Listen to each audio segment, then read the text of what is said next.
तो दोस्तों आज हम बात करने वाले हैं बिटकॉइन के बारे में। क्या आप सोच सकते हैं कुछ ऐसी चीज जिसकी आज से 10 साल पहले की वैल्यू 0 थी और आज इसकी वैल्यू $23,000 टच कर गई है। मैं बात कर रहा हूँ बिटकॉइन के बारे में। इसमें कुछ समय पहले अपना ऑल टाइम हाई प्राइस छुआ है, जिससे इसकी चर्चा मार्केट में फिर से होने लगी है। चलिए तो अब जानते हैं बिटकॉइन के बारे में। बात सिर्फ आज से 13 साल पहले की है। 31 अक्टूबर 2008 एक इंसान जिसका नाम सतोशी नाकामोटो है, उन्होंने इंटरनेट पर एक पेपर पब्लिश किया। पेपर की पहली लाइन से ही साफ हो गया था, a version of electronic cash that could allow payment sent directly from one party to another party without going through a financial institution। Crypto currency एक डिजिटल एसेट है जिसके ऊपर सेंट्रल बैंक और फाइनेंशियल इंस्टीट्यूशन का कोई control नहीं है। और जैसे इंडियन रुपी को RBI कंट्रोल करता है, ऐसे ही बिटकॉइन और क्रिप्टो करेंसी को कोई सेंट्रल बैंक कंट्रोल नहीं करता। उस समय सिर्फ क्रिप्टो करेंसी और बिटकॉइन एक सोच ही आइडिया था एक व्यक्ति के मन में, पर अब लाखों करोड़ों की ट्रेडिंग हो रही है क्रिप्टो एक्सचेंज की वजह से, जैसे शेयर की ट्रेडिंग होती है स्टॉक मार्केट में। दोस्तों सतोशी के पेपर और क्रिप्टो करेंसी को समझने के लिए हमें आर्थिक इतिहास यानी हिस्ट्री ऑफ इकोनॉमी जाननी होगी। हमारी जो फाइनेंशियल इंस्टीट्यूशन है वो भरोसा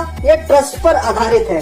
दोस्तों करेंसी नोट और सिक्कों की कीमत हमारी सोसाइटी में है क्योंकि ये गवर्नमेंट के द्वारा चलाई जाती है। अब आप इंडियन करेंसी का कोई भी नोट देख लीजिए, 100 का नोट देखिए, उस पर लिखा है I promise to the bearer a sum of 100 rupees note, जो कि रिजर्व बैंक ऑफ इंडिया के गवर्नर के सिग्नेचर के साथ देखने को मिलता है। बिना इस सिग्नेचर के ये 100 का नोट कुछ भी नहीं, ये एक कागज है, इसकी कोई मूल्य नहीं रहेगा अगर ये सिग्नेचर इसमें नहीं है। तो जो लोग फेवर में है बिटकॉइन और क्रिप्टो करेंसी के, क्योंकि यह लोग नहीं चाहते कि गवर्नमेंट या सेंट्रल बैंक पर इतना ज्यादा कंट्रोल हो हमारे पैसों का।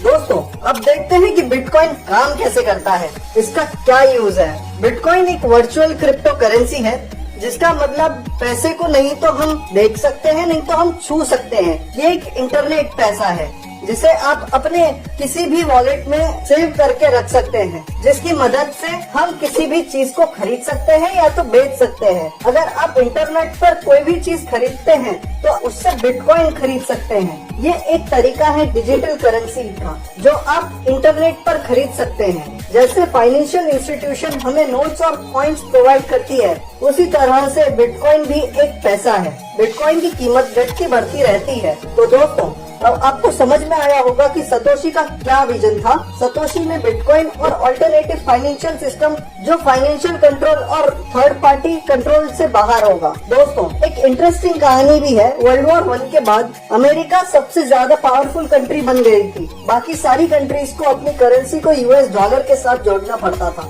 अब US डॉलर किससे जुड़ा हुआ था? सोने के भंडारों से। जो असल वैल्यू होती है वो तो सिर्फ सोने और चांदी की होती है, पर इन सबको जेब में लेकर घूमना पॉसिबल नहीं है। लेकिन दोस्तों 1971 में करेंसी नोट प्रिंट हुए। उसके बाद बाकी सारी कंट्रीज ने अपने सेंट्रल बैंक की हेल्प से नोट छपने चालू कर दिए। तो अगर दोस्तों आपको वीडियो अच्छा लगा हो तो लाइक जरूर दबा दीजिएगा, और अगर ऐसे वीडियोस आप और चाहते हैं तो सब्सक्राइब का बटन भी दबा दीजिएगा। तब तक के लिए थैंक यू।